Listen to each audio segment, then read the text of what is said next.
Okay, I think we are live, which is excellent, and it's a little bit cool in the UK, but there you go, that's life. Just before we start, we've got about, how long have we got? We've got about 6 minutes before the Atheist Experience starts. I would like to make a couple of comments before we start. A reminder that the aim of these sessions, with permission from the ACA, is to show the atheist experience, but predominantly I'm trying to encourage critical thinking from my students. So that's the first thing. Second thing is I've just been watching a program which I adore, excuse me, called The West Wing. The West Wing is an amazing program, I think. It's an American series. It's kind of stopped now, but it's kind of it's absolutely amazing. It's compulsive watching. I've just been watching, I think, season 2. I've watched it, I should say, I've watched the whole lot from beginning to end about 3 times now, and I'm on my 4th. I've just watched season 2, episode 8, I think it is. And in it, there is a reference to a bunch of people who are coming to America hidden on a boat, and they're coming from China. And as they approach America, and of course the idea would be that they're effectively illegal immigrants, that they're going to be sent back to China, but they ask for asylum in the US based on religious grounds, because they are all Christians, and in China all religions are oppressed because the government, the CCP, are anti-religious. Now, obviously the CCP would say that they are not anti-religious, which is what you would expect them to say, but their actions speak louder than words. My apologies, but that's just the way it seems. So I'm not going to get into that because that's like a big deal. And it's not an argument that I choose to jump into at this point. However, it's just a really interesting, for me, an interesting episode, in part because I think that episode would simply not be made today.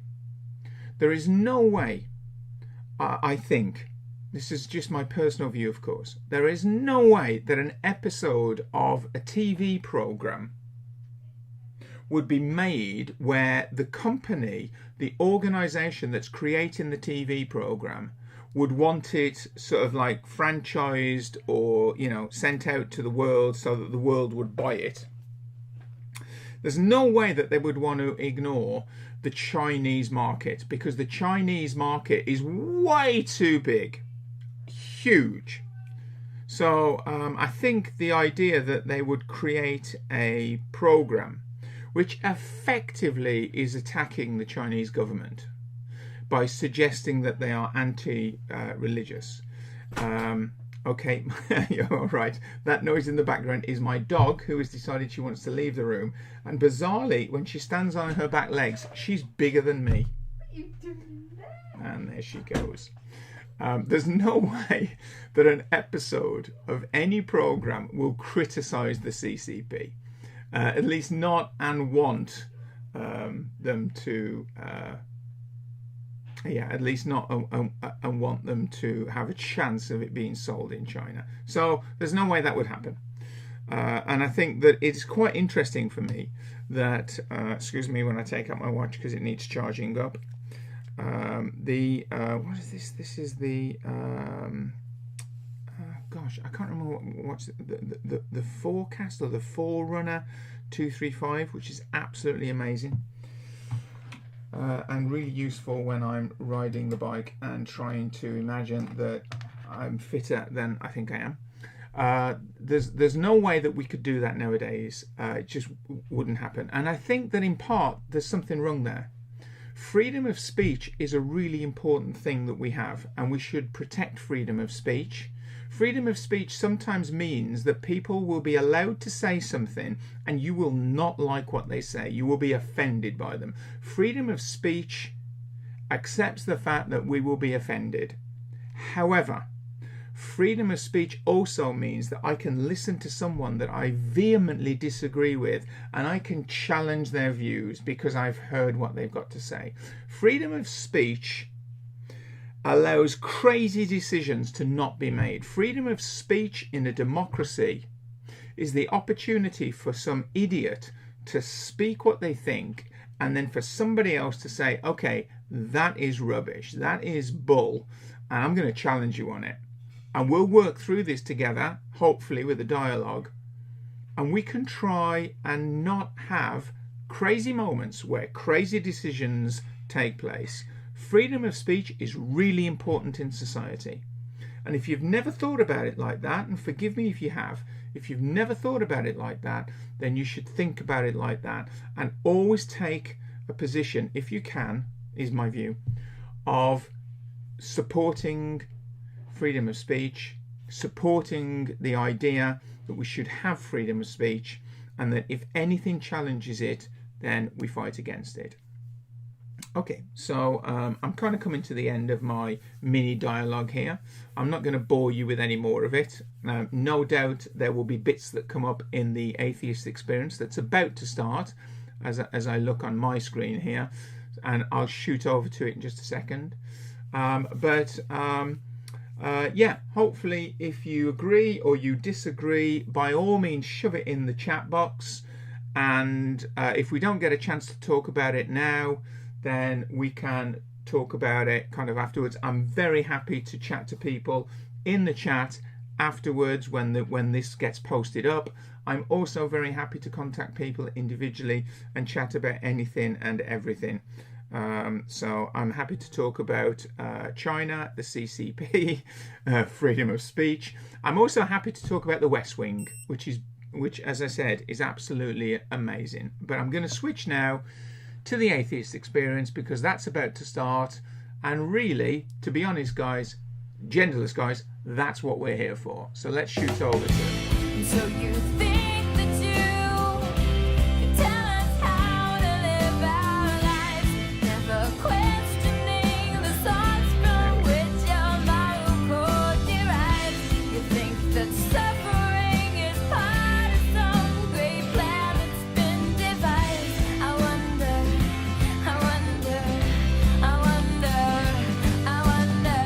what will it take for you to start opening your eyes? I wonder. Hey everybody, welcome to Dave, the I Atheist Experience. love We are live Dave. today, Sunday, May 30th, really 2021. good. I'm your These host, two Matt are an Tony. Joining me amazing this week, pair. Dave Warnock. How you doing, Dave? Dave Warnock is Hey, brilliant. Matt. Doing well. Good to be here again. I know I wasn't supposed to be here. I'm on vacation, but last minute change that was necessary. So I'm flying on my laptop here. And, you know, kudos to the crew for getting the tech set up super quick. And the fact that we planned a little bit for emergencies. We have a number of announcements to get out of the way real quick here. And that is, first of all, welcome to everybody who's watching it live. If you're watching this Atheist Experience episode live on YouTube, thank you very much. We appreciate the support of people watching it live. There's also a good chance for you to participate in the chat, as well as other resources like Discord. But if you're watching it live, there's a donate link down at the bottom. We always like to remind people that there is no part of this that goes to YouTube or Gmail. It comes directly to us, the Atheist Community of Austin, to help promote all the many projects that we do, not just the Atheist Experience. So if you are looking forward to a week without me, and we're going to donate, especially because I wasn't going to be here, I'm sorry to throw a wrench in your plans, but you will be donating for all the other shows as well. You can't do it if you're in the UK. On that front, in addition to just clicking donate, in the US, you can also get yourself some Atheist Experience or Atheist Experience Network merchandise by going to bit.ly/AEN merch. Get your coffee cups, t-shirts, and mouse pads, and all kinds of wonderful stuff there. But you can also click join on the actual YouTube channel.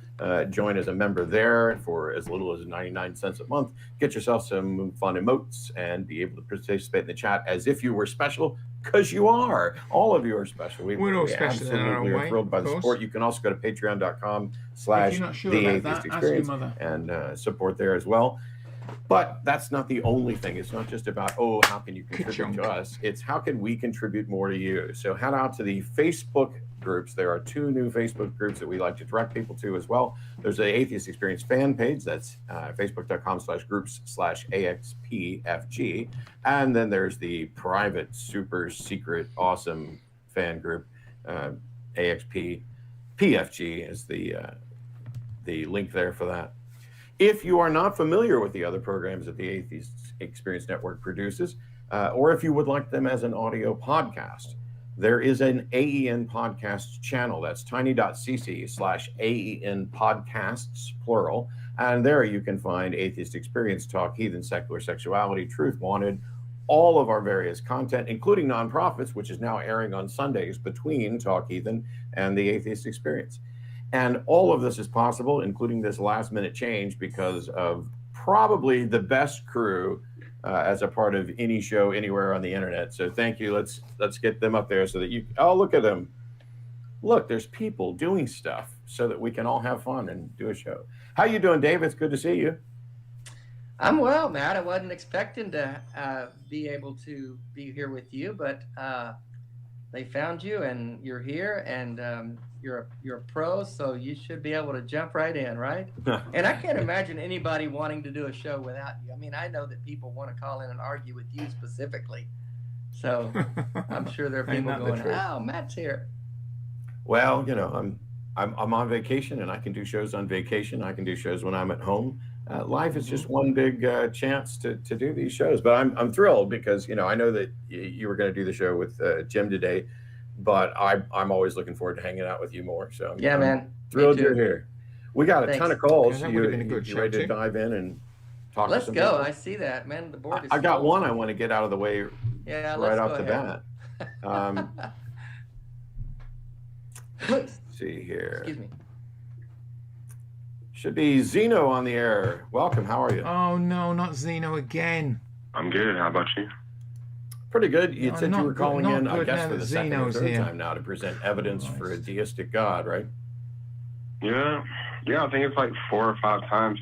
Matt, the thing is, I would love to have the conversation. There we go. I just want you to be able to hear what I have to say. It seems like you talk over me a lot, and I would just love to make progress. Well, it's going to be incredibly difficult to make progress because, see, my understanding of a deistic God is that a deistic God doesn't interact with the physical world at all. And there's no way to detect a deistic God, right? I think there is. Well, it's weird because, like, the definition of a deistic God is one that does not interact with reality in any detectable way. Well, if it doesn't interact with reality in any detectable way, then you can't detect it, which means you can't provide evidence for it. I can, but I need you to listen to it. Okay, I tell you what I'm going to do. I'm going to give you exactly 60 seconds without me interrupting at all, unless you say something just awful, in which case we'll disconnect you. So go ahead. That sounds great because I might disconnect myself. But the thing is that what we cannot detect does not mean it's not there. It doesn't negate the fact that it's there. See, I understand mathematics. It really seems like you don't understand mathematics. Not understanding that it's not there doesn't negate the fact that it is there. So I can understand that something is there. Simply knowing that creation is right there in front of my face. The answer is right under your nose. So I can reverse engineer that. I understand maths as well. Use the reduction to absurdity argument in an intermediate way, not a very simple way, because you don't seem to understand what that is. Reduce the fact that there are so many things in this world that we... Okay, I'm just going to pause there for a second and just point out that all Zeno is doing basically is saying the same thing repeatedly and attacking Matt. It's got very personal already. Zeno is just a bit of a dick. Let's just put it out there. I'm not saying that he's stupid because I don't know, because he's actually not saying anything. If he dropped into the mathematics, I could make a comment since I understand mathematics too. But he's not saying anything. He's literally wasting his time. And as soon as he gets to the end of it, if he doesn't change his attitude almost immediately, then hopefully Matt will move on and dump him because he's just, as I said, a bit of a dick. We do not even understand where it comes from. And there are so many effects We understand a cause causes an effect. The first domino is God, period. Whoa, okay, I'm going to stop there for a second. Okay, this is the idea of a cause and effect. Now, this is a personal point of view from the perspective of a physicist. I accept that, and not everybody is a physicist, thank God, but for various reasons. And should I thank God? But physics is taught with respect to cause and effect. Don't worry, when I go back to this, I'll go back about 20 seconds so that we don't miss any of Zeno, because it's so stimulating. But physics is taught from the perspective of a cause and effect. You know, there is an effect and there was a cause. But actually, physicists nowadays do not believe that that is the way to describe the universe. Cause and effect does not work. It is not right. I'm not going to get into that because it's like a big deal. It's about quantum physics, and yeah, we don't have a deterministic world, basically, and we have lots and lots and lots of evidence that that statement is correct, that it isn't true, that we have a deterministic world. But boy, does it feel like we do. It's just not right. So unfortunately, Zeno is on the border of talking rubbish, but I'm going to start him again. I'm going to go back about 20 seconds so that we don't miss anything of this stimulating input from him. I do not even understand where it comes from, and there are so many effects. We understand a cause causes an effect. The first domino is God, period. That's the deity that I know exists. Done. Is that it? Okay. Well, thank you for wasting our time, Zeno. I'm going to move on to callers who don't Absolute waste of time. and tell me Do how little not I have don't him know. again. No. You talked. Now shut the fuck up. Goodbye. Yeah. Shut the that's what fuck I up, thought. Yeah. You just wanted to call in. You just wanted to call in and call me names and say I was stupid. Here's the problem. What is his point? I'm going to get to that because I can completely debunk Zeno without him ever being on the show again. So, by the way, call screeners, ban him. Welcome to ban please Zeno. ban him 100%. So here's the thing. Oh, I think He I wants heard to someone call say in and he's a say dick. that I don't understand this, and he can get to it with a reductio ad absurdum. But what he started with is really simple. He said, what we can't detect doesn't mean that it's not there. I completely agree. If Zeno would have hung around, we could have handled this really simply. Because my position is not, there is not a deistic God. My position is, you cannot have evidence that would warrant believing that there is a deistic God. So when he says that just because we can't detect something doesn't mean it's not true, he's correct. But the only way we can know that it's true is to be able to detect it and show evidence for it. And if his argument for a deistic God is that he can simply look at creation, it's right in front of his face and he can know it, and he wants to use a reductio ad absurdum at an intermediate level. Well, first of all, there are not basic or intermediate levels of a reductio ad absurdum. The argument is to reduce something to the absurd to show a contradiction and therefore confirm that the premise that you began by assuming is false. So he doesn't understand. Yeah, he's he starting doesn't with an understand that assumption. he can't use it in an intermediate way, and that simply saying that your argument for a deistic God is to look around and see it in front of your face. We've had week after week of Zeno calling in, just basically to call me names. I'm a narcissist. I don't understand math. I'm just too stupid for all of this. It's so obvious. It's right in front of his face. Congratulations, Zeno. Welcome to ban. Sorry, I'm just going to pause that for a second, and then I'm going to move straight on. Don't worry. Hey, Dave, you want to take real callers today? Because I with some of the things I'm finding in the Old Testament. You want to click on? I got it. Welcome, Lisa. You're on with Okay, Dave. shot forward to the next caller. Let's do it, guys. Lisa, you're on the air. Lisa. Yes, can you hear me? Yes. Yes. Matt and Dave. Oh, okay, good. At first it sounded like you couldn't hear me. Just briefly, I was raised Lutheran, and then in my late teens, my family switched over to Pentecostal. Well, I'm in my 50s now, and recently, say maybe half a year ago or so, I seriously started to investigate things and review what I was raised to believe. And that's when I started coming across certain videos on YouTube, including Atheist Experience, Talk Heathen, and marvelous videos by Hemant Mehta that take you through the Old Testament one chapter at a time. I have found that to be absolutely invaluable. And in addition to that, I've also been reading up on various sciences, the latest discoveries and so forth. I'm certainly not an expert on any of them, but I wanted at least an overview. And curiously, with all this exploring, it seems that my investigation is, I guess I'd say it's coalescing around the character of God. And that's not necessarily what I set out specifically to investigate, but nevertheless, that's what's coming up.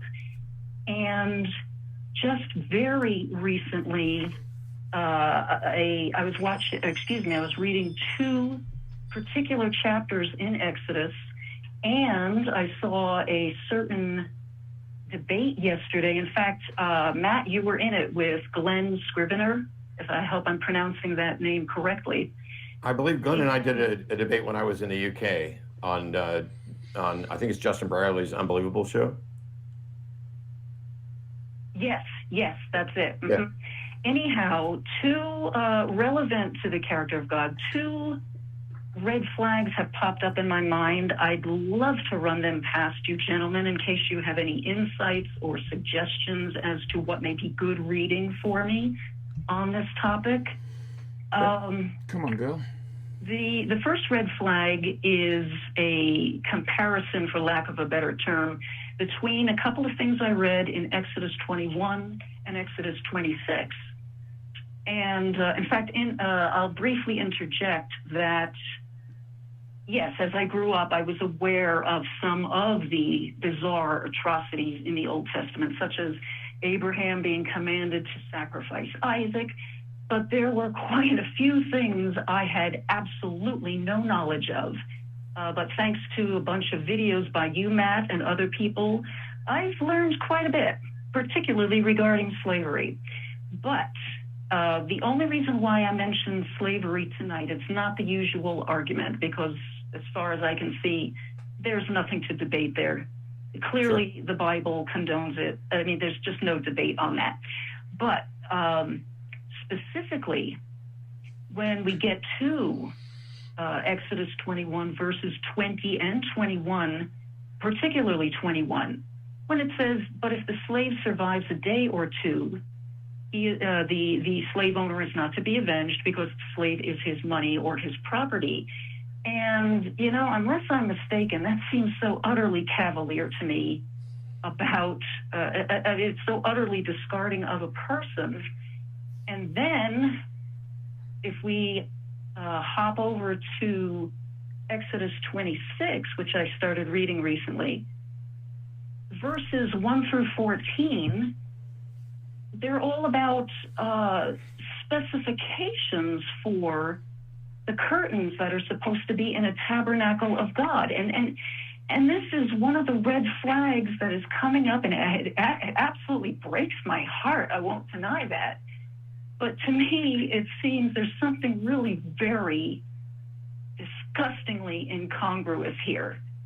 You know, two statements are devoted to a slave who's beaten, and yet we have 4 statements devoted to the specifications of curtains. And there's something very disproportionate in that, very incongruous in that, and that's one of the red flags. I think Dave will have a lot to say about this. So would you like to address that, or would you like me to quickly mention the other red flag? I just say I agree with you. It's a red flag, but it's one of many. For instance, there's 14 verses there about how to make the curtains for the tabernacle, but there aren't really any verses that allow women to own property. In fact, there's only a couple verses that that specifically describe that women can't own property. So there's a ton of things where the Bible, and evidently God, the all-knowing, all-powerful, and all-wise governor of the universe, just seems to care more about, whether or not you should boil a kid in its mother's milk, or how you should do the curtains, than whether or not slaves are people and whether or not women should be considered equal. Yeah. I'm just going to pause there for a second and make a comment. in the first few minutes of this live stream before the Atheist Experience started, I actually made the comment about an issue that came up in season 2, episode 8 of The West Wing. If you don't watch it, again, I'm giving a plug for it. Please watch it because it's amazing, especially if you like politics and you like the issues to do with, you know, the US. But one of the things that basically came up in that particular episode was effectively a criticism of China.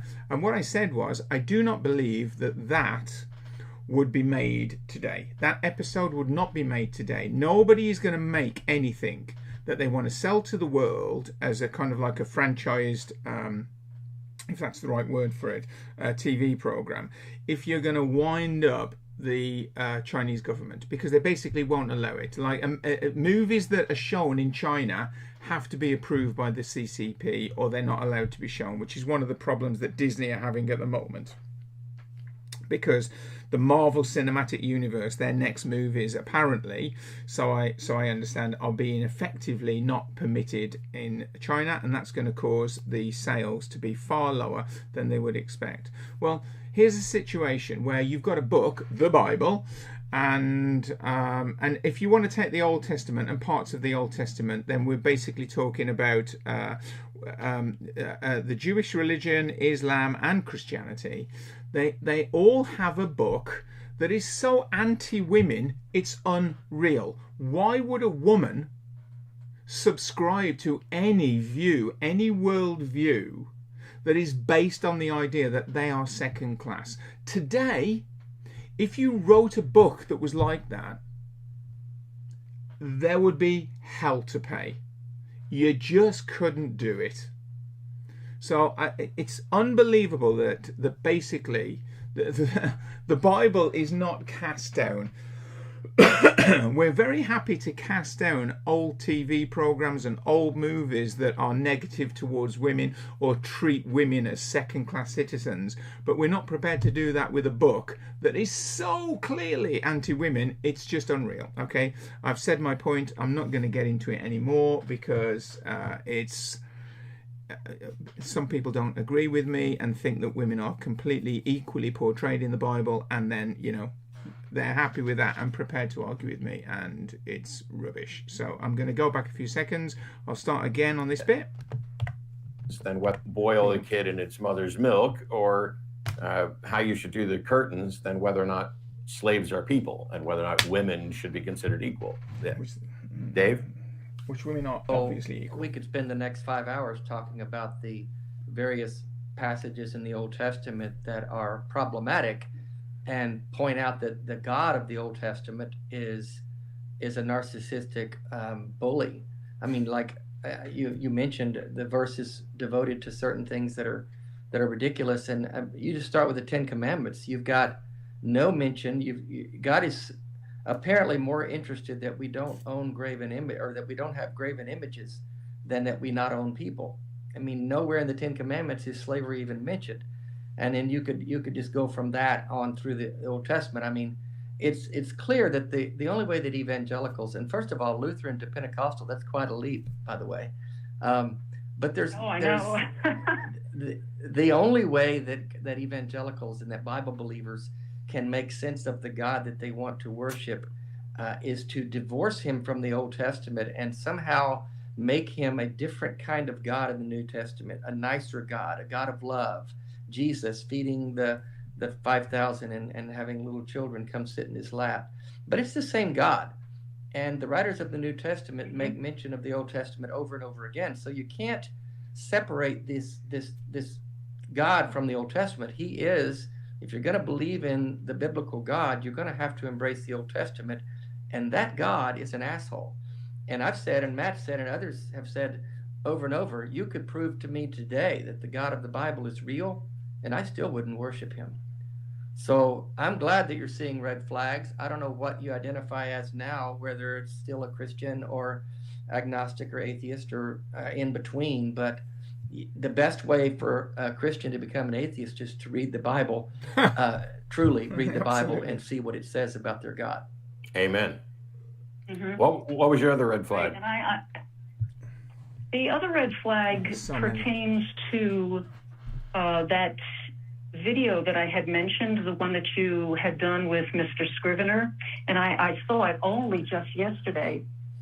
And one thing that came up in the, or one issue that came up during that debate was the fact that there is apparently technology that enables people to determine if they're developing babies in the womb already have Down syndrome. Of course. And if I understand Mr. Scrivener correctly, one of his main concerns about whether or not atheism can deliver a good world is that that any moral system that stems from humans rather than an external entity is so prone to narrowing the circle and excluding various groups of people from certain rights or privileges or whatever. And relevant to that, it seems to me that the Old Testament is doing precisely that. And that's another red flag that popped up to me. And Yeah. whether it's saying, oh, I think females Lisa are worth is only 3 shekels instead of preaching to the 5, converted here. or your heathen slaves you can treat worse than your Hebrew slaves. And granted, I'm sure there's probably much more in the Old Testament that I don't know about, but I'm only into Exodus right now. Right. All you have to Well, do is look at the sure. fact that the Jews consider themselves, according to their holy scriptures, to be God's chosen people, that they are God's preferred people. The very notion that God would have a preferred group of people. Now, the Jews would like you to think that this is actually this is a burden because they have more rules to follow than Gentiles, which is technically true. But the very notion that they think they're better. And generally speaking, Christians, especially evangelical Christians, think that they have a bigger reward in heaven. You know, in my Father's house there are many mansions. I go there to prepare a place for you. And the type of reward you're going to get in heaven is dependent upon what sort of your work you did as a tool for the Holy Spirit here on the prime material plane. When Glenn is concerned that a secular moral system will lead to inequality, he has not bothered to dig in on humanism, because as a humanist, I can say that one of the primary principles is that humans are equal. Now, do we still have problems with humanism with regard to how we view other animals? Yes. But humanism puts all of us equal. Man, woman, other. White, black, other. And I would say slave and other, except that humanism doesn't have an option in it for slavery. You can't own people. They cannot be property. They can't be treated as property. And so the notion that a secular world somehow leads to this inequality, Lisa, you have it's not just a red flag, you have exactly keyed in on the truth, which is there's nothing in the Bible that even hints at true equality between people. There are a couple verses that one could cherry pick to suggest that, God loves Jews and Gentiles and things like that. But there's nothing in there that says truly you are all equal. As a matter of fact, the fact that we don't have women who are matriarchs, who are property owners, who are, and Paul saying that he doesn't, permit a woman to have authority over a man or to speak. These are problems, and they're not problems with secular humanism. They are problems with any position derived from the Bible. Mm-hmm. I dare say that is not just biblical Christianity causing these divisions, but religion as a whole is a divisive ideology. It pits us against the other. You're either in our group or you're in the other group, and it's divisive by its very nature. And that's why I believe a world without religion, period, is a better world, because as Matt said, then we're just humans. We're not us and them. We're not good and bad. We're not right and wrong. We're not sinners and saints. We are just humans. We are people. And that is a better way to live. And I think we're going to be a better society, a more moral society worldwide when we get rid of more and more religions. I just really, I've seen both sides of this coin, and I know what the better side is, or I believe what the better side is in terms of how we live. So I guess one of the questions, Lisa, is, I obviously found red flags, and kudos to you, but where is this leading you, and how are you looking at it now? I think the only honest way to describe myself at this point is that I'm on a journey, Matt, and I'm really not entirely certain exactly where it's going to lead. All I know is that I'm just going to keep investigating it and keep following it, and where it leads, that's this little chat. Isn't showing up to say, hey, you know what, those ancient back, if you find, evidence that, hey, very similar backgrounds, but we still got, and so, yeah. So thanks a lot for calling, Lisa. I appreciate it. Yeah, you're on an honest journey. Good for you, Lisa. Have a great weekend. Indeed, Lisa. All righty, thank you. Thank you so much, gentlemen. Happy Memorial Day. You too. Okay, thank you. Bye-bye. Yeah, Matt knows Matt, like that phrase. All God right. could have cleared this up long ago. You've been doing this a long time. You've got a huge audience. He could have woken you up in the middle of the night and said, hey, Matt, let's, I got some things to tell you. Or he could have sent you an email. There's so many things. Yeah. Nothing. Dead silence. Crickets. Yeah, don't say that. It's really strange. Emails from God. But it's only strange, given that there are so many people who think there is a God, and how many people. And granted, I talk about the people who want to call in and say I'm an idiot or whatever else. That's fine. It doesn't offend me. I'm not, or the guy, the unqualified person who wants to say, "Oh, Matt's a narcissist who just wouldn't understand it." No. The thing is, there are people who are genuine, sincere believers who will contact me and say, hey, Matt, I know for a fact God loves you. God's going to do a powerful work in your life. You are going to return to the fold. I can't tell you why God hasn't done it yet, but I know that he will, and all this other stuff. And I appreciate the fact that, on the one hand, they're not being mean. On the other hand, they not only believe that there's a God, but they have specific beliefs about the character of this God. And yet they're admitting that this God has not done anything to demonstrate his existence or character to me, but they're sure he will someday. And their confidence is disconcerting, because those are the people who seem to have shut down reasonable discourse. That, somebody calls in and says, oh, yeah, Matt just doesn't understand, here's this and this. Those are the people who are cocksure that they have some philosophical position on a God. It's not evidence-based. When it comes to evidence, what we get is, look at the trees, or have you read the Bible? To which my replies are, I love trees. They don't prove God. And when somebody says, have you read the Bible? I want to ask, have you read anything else? Because it's the other things that are particularly useful. Or probably more than you. Yeah. Yeah. I have read it several times, but all right, where do we want to go? Who we got next? What do you see on there you want to talk to? I like maybe Arnie from Washington. All righty. Arnie from Washington, you are on with Dave and Matt. How are you? I'm fabulous. How are you guys doing? I'm pretty good. How can we help? Just so you know, I have a terrible cell phone, and so if I seem to talk over you, it might just be the delay. But I wanted to discuss the question you get all the time. They always ask you, Matt, in particular, what would it take to convince you of a God? And I know your answer to that, and I think it's a good answer that God would know, and he would be able to do that. But I just kind of wanted to talk about, it seems like there's both sides of both atheists and theists have the same problem, and it's like overcoming their preconceptions. Because I was thinking about that myself. You do magic. You know that, if you see something demonstrated that seems miraculous, you're still not necessarily going to believe that just because of the miraculous nature of it. Correct. And so I don't really know how to overcome that preconception. I would summarize it by saying that atheists basically approach it by saying, given there is no God, what's the best explanation? Whereas a theist would say, given there is a God, what's the best explanation?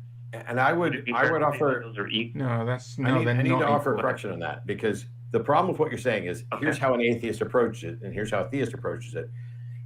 You're assuming the conclusion, because I was a theist when I approached this issue.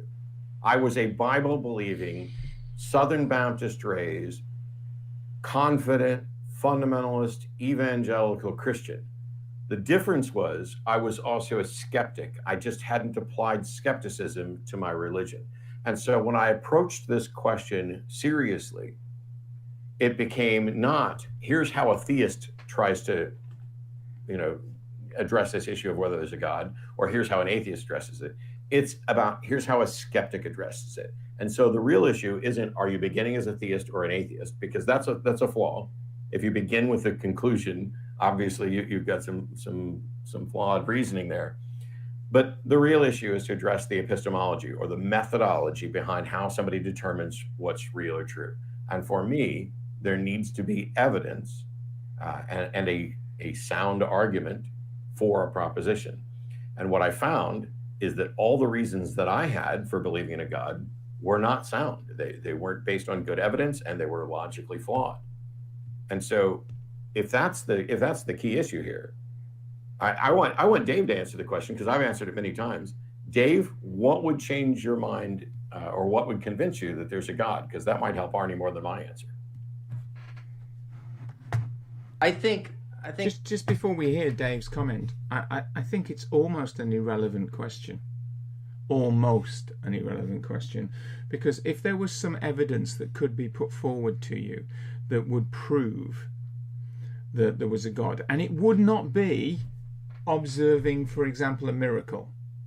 Because if you just watch people like Darren Brown, if you watch David Blaine, if you watch David Copperfield, if you watch some of the best illusionists, the best people who are masters of body language, this kind of thing, they seem to be able to do absolutely amazing things that we can't explain. Now, when you see a magician do stuff, nobody believes it's magic. You know that it's a trick of some kind. Maybe done with mirrors, or maybe just a twist of the hand, that sort of thing. But when we see a magician do stuff and it seems to be impossible, nobody believes that what they did was correct. They think that there's a trick somehow and that they're not quite seeing it. It's interesting that we don't have that level of skepticism for the concept of a God. But let's suppose that we could. Let's suppose, in answer to this question, that David can give, and we'll see in a second, David can give some idea of what evidence he would accept as being proof of God. Okay, so now he believes that there is a God.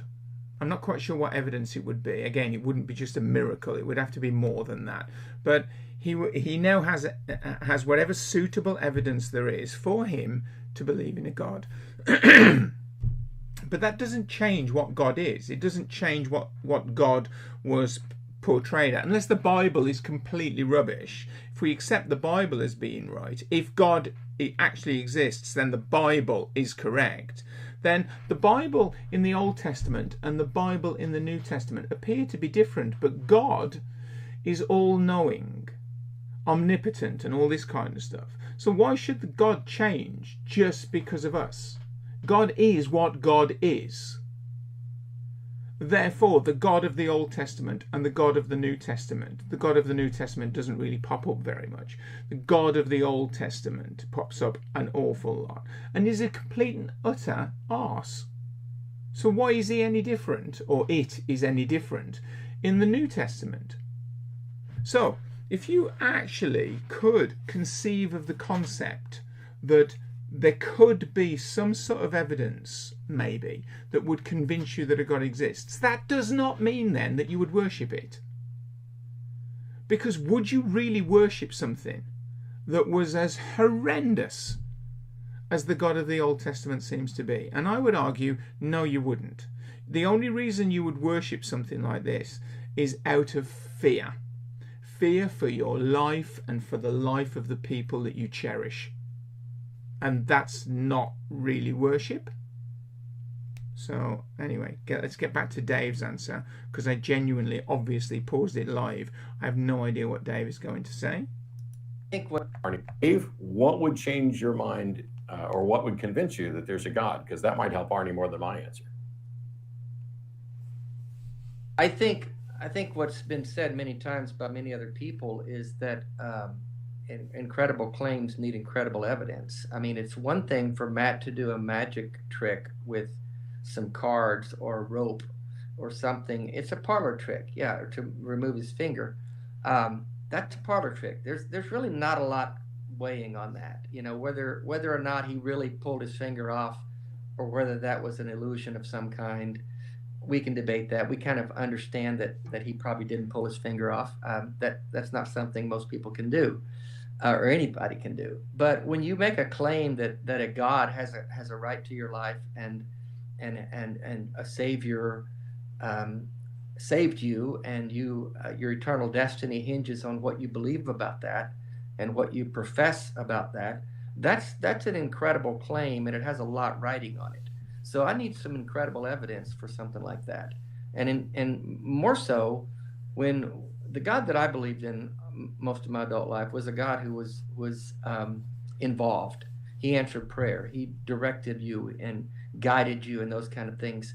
And if we have a God like that who's supposed to be involved in his creation's activities, and then we have issues going on where a God who's involved should step in and intervene. And when we have children being raped, sex trafficking going on, we have childhood diseases where parents are praying fervently night and day for their child to be saved and healed, and the child dies.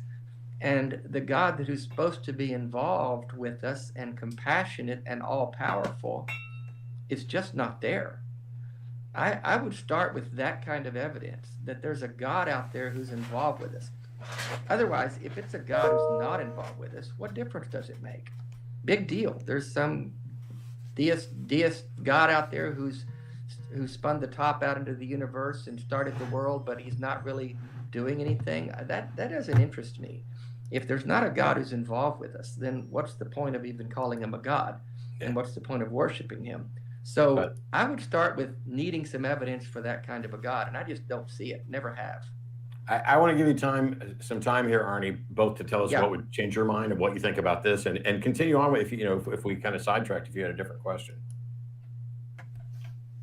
No. I'm kind of in your book, Matt. In your book now, it's I keep thinking about, like, okay, even if I witness these miraculous things, I'm still going to think maybe there's, maybe I'm having some kind of, like, okay, for instance, I'm an ex-Mormon, and I used to think, and we were kind of taught this, that, okay, Joseph Smith was either a liar or he was telling the truth, and he really witnessed this phenomenal event of seeing God. Now I kind of think, well, he could even have been convinced himself. He didn't have to be a fraud to be wrong. He could have had some kind of condition or mental illness. I mean, there's all kinds of explanations. And so now I'm kind of stuck, because maybe it's just an unfalsifiable thing, period, where there is no evidence that would, be evidence enough. I don't know. I'm kind of stuck on that. Can I ask a question real quick, Arnie? You sure. said, you alluded to something, and I want to make it clear, because you said, if you keep witnessing miraculous things, you don't even know that you could reasonably conclude that they were from a God or whatever. And so I want to know, what miraculous things do you keep witnessing? Because I've never witnessed anything miraculous at all. Fair question. I've had, I don't know, maybe 5 experiences in my life that I would, as a Mormon, I would have described as revelation. Now looking... Okay, I'm not quite sure about revelation, but if he's about to say about something to do with a miracle, I would like to just state what I think we mean by the idea of a miracle. Excuse me. A miracle is something where the laws of the universe, as we understand them, sometimes called the laws of physics, are suspended. They literally break the laws of physics. So it'll be interesting to hear what Arnie thinks is a miracle, or as he says, revelation. Looking back, as a Mormon, I would have described as revelation. Now looking back, I'm finally, I think I'm just sort of getting more and more comfortable saying I don't know what those were.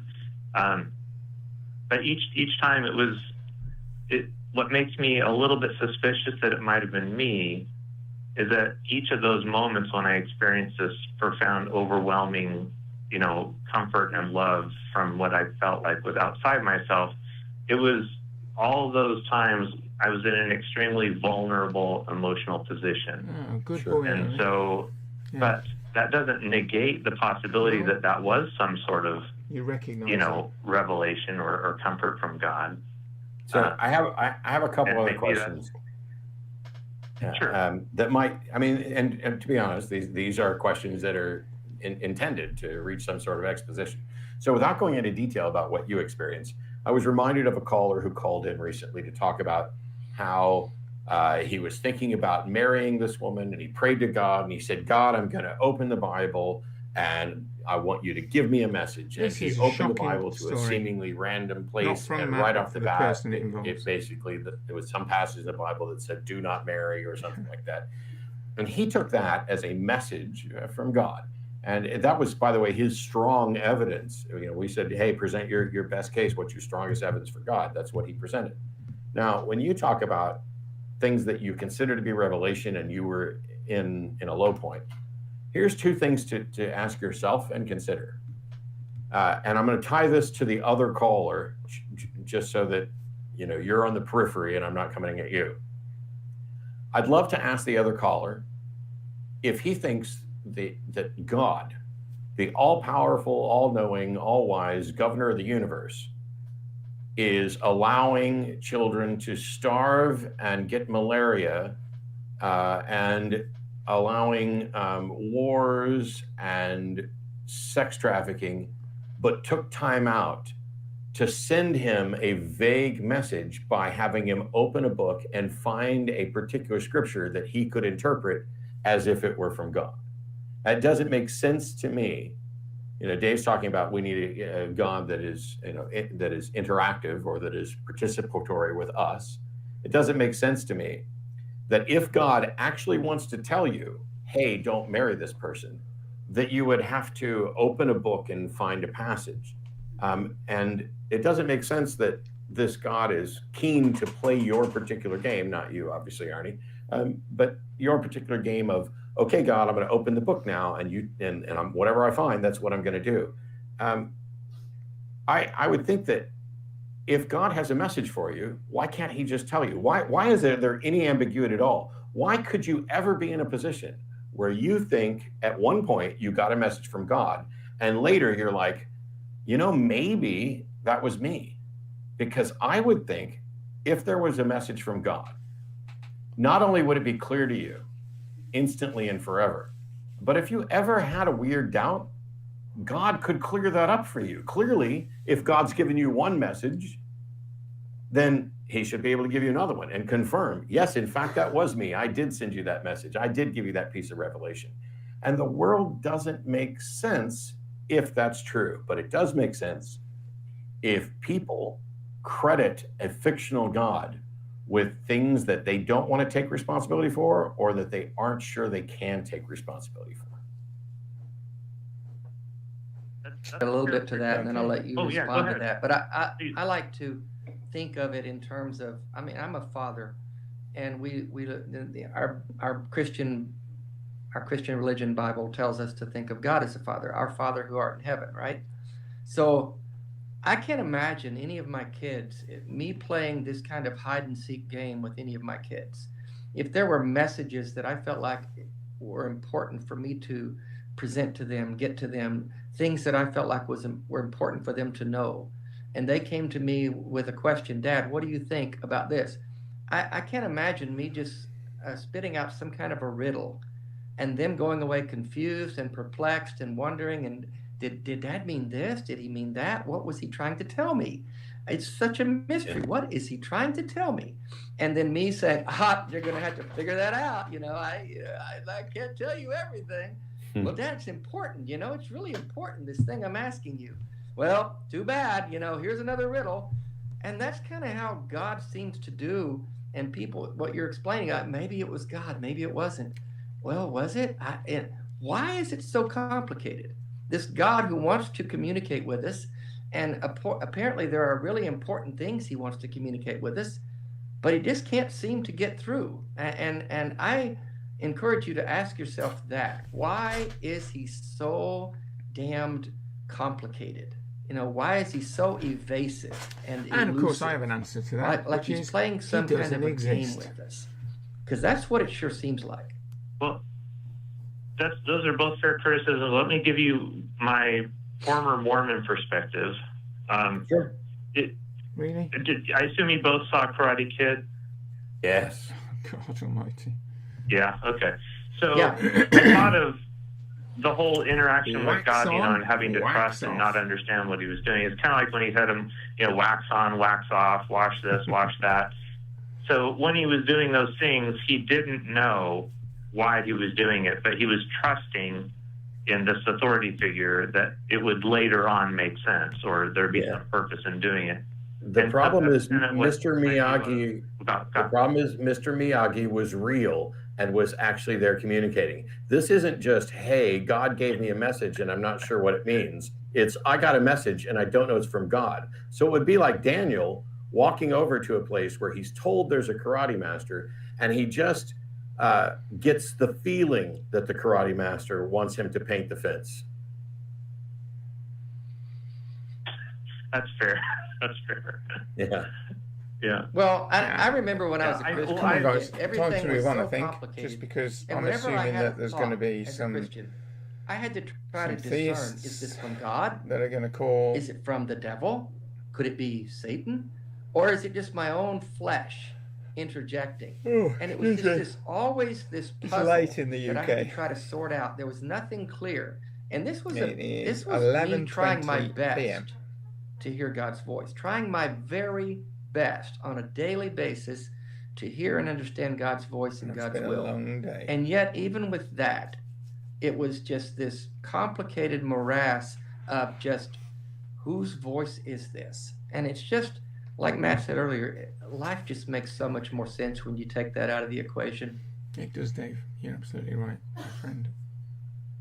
Not that you are my Yeah. friend, but I think Yeah. we would. No, thank you guys. I appreciate. Oh, one quick question for Dave. Dave, it's an honor to talk to you. Is the shower curtain still available? Yes, it is. Go to my website, daveoutloud.com. You click on the merch thing. You can get a shower. You can get a shower curtain with my face on it. I think it's around $40. I mean, for the price of $40, you could shower with Dave. I mean, how great is that? That's amazing. That's amazing. All right. Thank you, man. Thank you both. Thank you both. Thanks, I Ryan. appreciate it. Appreciate it. All right. I have no idea what that is about. I'm going to look now. Well, Matt, somebody has actually ordered the shower curtain. I saw a picture of it. I'm going to order one as soon as we're off the air, because I'd like to shower with Dave. Well, who wouldn't?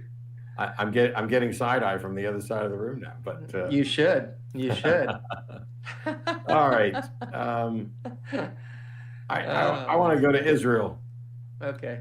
So is it Yeah. Cyril or Sorel? I apologize. I don't know how to pronounce your name. And Israel has a question for us about atheism and spirituality. So welcome. Hi, Matt, and hi, Dave. It's Sorel. Hey, man. Nice to meet you, Sorel. Thanks for waiting. Hey. Sorrel, yes. Thank you. It's great to love you both you guys, and I'm was raised as an Orthodox Jew and jumped through many different religious hoops. I was a Messianic Jew for a period of time, even went through Norse paganism, all sorts of other paganism, and now I'm an atheist, and I have found myself recently looking into spirituality and yoga in particular. And there's a lot of things within this those types of Eastern religions and I don't know if you can call them philosophies that are very appealing and they seem like they'll help in life. But then again, there's a lot of woo and I'm afraid that on the one hand I want to take the good and in the meditation and all that stuff from it, but on the other hand I'm afraid maybe I'll get sucked back in to the woo or whatever. And I mean I know that I'm a skeptical person and I try to be as skeptical as possible. So I wanted to hear what your opinion on spirituality as an atheist and how to approach these subjects. Well, thanks for the question. So first of all, I don't know what the word spirituality means because it seems to mean different things to different people. I understand what you're saying about there being pseudoscience in woo and things like yoga, etc. For example, I had a wonderful breakfast this morning at a Buddhist temple, and I went in the temple and looked around, and of course there was a video of instruction, and I can't stop my brain from thinking about what it's being presented with. And so on the video, the instructor was talking about the 5 parts of the body, and part 1 was the head and neck. And part 2 was the shoulders and arms, and part 3 was the torso, and part 4 was the legs and feet, and part 5 was the whole body. And my brain went, hang on, put on the damn brakes here. The whole body is not a part of the body. You divided the whole body into these things, and you told me there were going to be 5, but I would have almost rather that he said, and the 5th part of the body is the spirit, because then I could have just said, oh, well, this is some pseudoscience. That's what I thought you were going to. Yeah, that's where I thought he was going. But instead, he didn't go to that. He didn't go to anything that was supernatural. But what it reminds me, Dan Dennett's daughter coined this wonderful term, which I've used many times, and it's deepity. And so a deepity describes something, a statement that it sounds impressive or significant, but to the extent that it is true, it is actually trivial, and to the extent that it is profound, it is actually false. So when you say you're going to divide the body into 5 sections, and one of those is the whole body, to the extent that that is profound, it is clearly false, because that's not the case. I would say, for me, if you are finding that you are learning something and you're enjoying participating in some sort of exercise, be it meditation or yoga or whatever else, that until somebody tells you you have to buy into the pseudoscience and the woo as well, there's absolutely nothing wrong. I would love to be good at meditating. I'm just not any good at it. There are real tangible benefits to secular science-based meditation. I don't have to put any woo in it to get benefits out of it. My thought on that, Sorrel, is I think like what Matt said, if to me it's the certainty that kills things. So if you find benefit from a spirituality or woo or whatever, meditation, yoga, whatever kind of thing calms you or comforts you, and you're not imposing that idea on others, then it's fairly harmless. The only thing I would, and I didn't really think about this until I got a message just yesterday from a follower in the Netherlands, and a young man, a new friend, and he had seen some shows, and I talk a lot about dying, my dying out loud work and death, and so what I had talked about somehow had helped him, because he had been a spiritual person in the woo, and he had found himself being sucked into this idea of fear of death and the fear of what's beyond death. And somehow that spirituality and that idea of opening himself up to the universe and energy and something out there beyond himself had generated this idea that, well, if that's true, then I can't fathom the idea of just ending and things just stopping and me ceasing to exist. But then he got afraid of what's beyond that, and so it kind of swirled in his head and kind of got confusing and disorienting for him.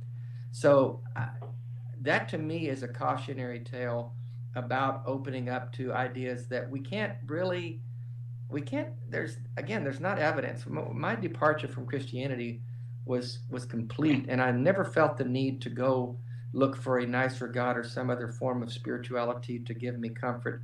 I just felt like whatever's real and true, I would find evidence for, and reason and logic would guide me, and I didn't need something beyond what I could understand. And if I couldn't understand it, I just thought, well, I don't really care, and so it doesn't matter. And even when I've gotten this diagnosis with ALS and I'm facing an earlier end than I thought I would, I never felt the need to look for something beyond that. I was okay with just living this life. In fact, it enhanced the value of this life and the value of the moments that I find in this life, so much so that thinking beyond this was just an exercise in futility for me. But I'll just finish with going back to what I said. If you find comfort and some kind of pleasure in that, and it doesn't harm anyone else, I find no inherent harm in that. I think the harm comes when we try to impose our ideologies on someone else. Right. So, yeah, and what I wanted to say in regards to what you said, Dave, was, first of all, I've heard of many episodes of yours, and I found that your journey is very empowering and amazing. And yeah, what you said is it reminds me of a passage from the Norse pagan Havamal, where it says, and it's my favorite, and I don't remember anything much else from the Havamal: men die and cattle die, but there's one thing that lives forever, and that's a man's reputation.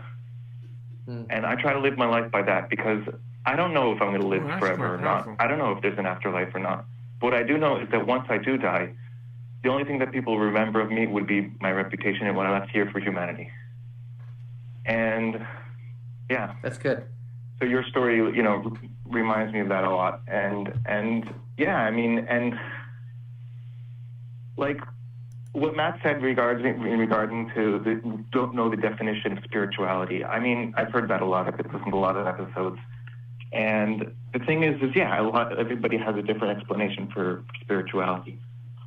I personally think that spirituality isn't of the spirit, but it's more of the mind, consciousness, ego, and like this whole mess of things that if we had Shannon on the show, she would go into that deeply. But yeah, so it's these things that we're touching on in science, and they have been explored for centuries through different just techniques and things like that. And that's more of what I call spirituality. And the strange thing is that in Hebrew, the word for psychiatry is briut hanefesh, health of the spirit. And they conflate kind of this notion of the spirit and the psychiatry. And it's just an interesting kind of mix that they do in Hebrew. Yeah, it's one of the reasons why I don't run around going, oh, whatever you mean by spirituality, it's bullshit. I don't do that because I want to find out, first of all, tell me what you mean by spirituality. Because for some people, when they say, oh, I had a spiritual experience, all they mean is they had some indescribable, ineffable feeling that was a connection with other people, and I've felt those things. And not just on drugs. I mean, obviously those sorts of experiences we can certainly experience more chemically altered. But I mean, if I go, I've been to botanical gardens, and altered and not altered, but I've had wonderful experiences with that. I've looked at the stars. I've been in Perth, Australia, standing out in a field, looking at the southern stars that I'd never seen before in my life through a telescope. And it was awe-inspiring. It was as close to getting goosebumps as any sermon I've ever participated in, or any standing up in church and singing praises to God, the euphoria that people get, that sort of thing. I know what they're talking about. When I object to the use of the term spiritual and spirituality, I'm trying to show people something, and that is most of us have used the word spiritual and spirituality in conversation with other people when there is no good reason to think that we're both talking about the same thing. The word is just too fungible. I'm the same, Matt. I don't have any problem with people identifying things that they can't explain or that move them. I mean, I remember flying in a helicopter over the Grand Canyon and being moved to tears with the sheer beauty of it. What I didn't need to do in that moment, though, was transcribe that to some sort of God experience. And that's the difference between, you know, when we move away from the idea that there's a God out there doing things, that we can just experience things. Even there are things that happen that we can't explain, but again, we don't have to say, well, there's a God involved in that. I think that's a really big point. One of the things in my experience that Christian people in particular will comment on is that the sort of majesty of all the stuff around us is just so powerful that it moves you to believe in a God. Well, I don't see that, forgetting about the evidence for or not God, I don't see that as being particularly a powerful argument. I can look at something that's amazing that's been created. I can look at it from the a piece of geology like the Grand Canyon. I can look at it from the perspective of the creation of a new creature, like the birth of my children. I was at the birth of both of my children, my son and my daughter. And I'm not going to say it's an amazing experience in the sense that it's a wonderful experience that's moving and amazing. I think anybody that says that the kind of birth process is an amazingly moving, wonderful experience is a man, basically, because it is not fun for a woman. It's bloody painful for a woman, and it's not a great moment. And basically, I think women would like to just get through this without any disaster to them or the child, and let's move on. It is not an amazing experience. But for the guy, of course, we're sitting back and looking at it from afar. Not that I was literally next to my wife. I learned the technique of having someone hold your hand, and you must not have your knuckles next to each other, because when they squeeze really hard, it hurts the knuckles. And I learned how to disjoint my knuckles just so that they're not against each other. Important technique for anybody that's about to have a child. Remember that one. Learn to put your knuckles not against each other. But I can even appreciate some of the absolutely amazing emotional moments that can be created in a computer game or a story. I can read a book. Raymond E. Feist, Stephen King, they are two masters of their particular genre for books. I can read a book and the book will literally change the chemistry of my body as I read the written word. How is that possible? How is it possible that literally pigment on a piece of paper in a particular arrangement, that's to make the letters, can change the chemistry of my body as I read it? That is an incredible power. It's like a superpower. But it doesn't mean there's a God. We don't need the issue of being able to be moved emotionally by something to be ascribed to a God. And there's nothing wrong with a scientist and anybody else saying, in answer to a question, why is this the way it is, or why does that happen, or how could that possibly happen, the answer is, I don't know. And that's perfectly acceptable. Whereas hundreds of years ago, it would not be acceptable. But today, we know that it is, because as we learn more and more, we find out more and more, we're able to say that less and less because we know more.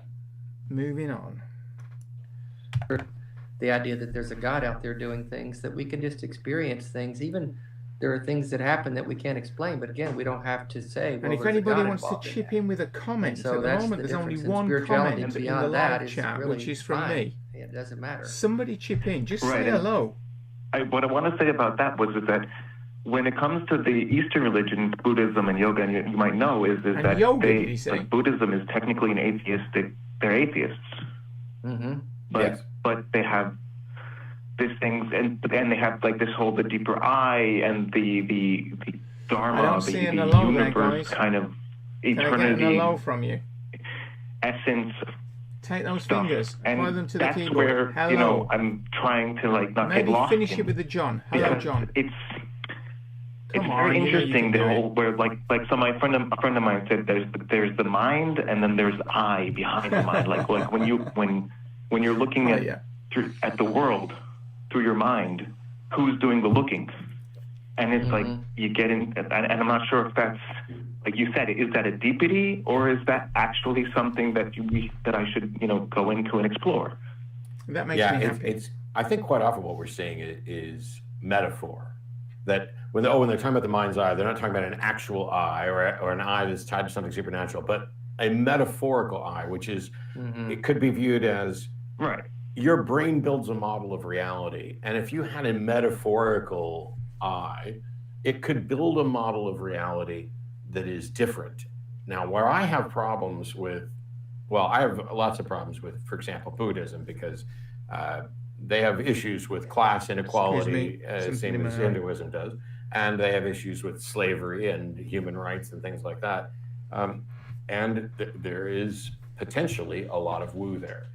And so if somebody told me, hey, you need to, if I was sitting there with Bill Hicks and he told me to squeegee my third eye, I'd ask him what he was talking about. And if he said, I'm talking about a metaphorical construct that is how your brain perceives reality. If you are, coming from a cis, het, straight, privileged, white upbringing in the West, and which I am, and I look at the world, I'm going to see things in a certain way. And it's not going to be possible for me to truly see things as, let's say, an African-American trans woman would see the world.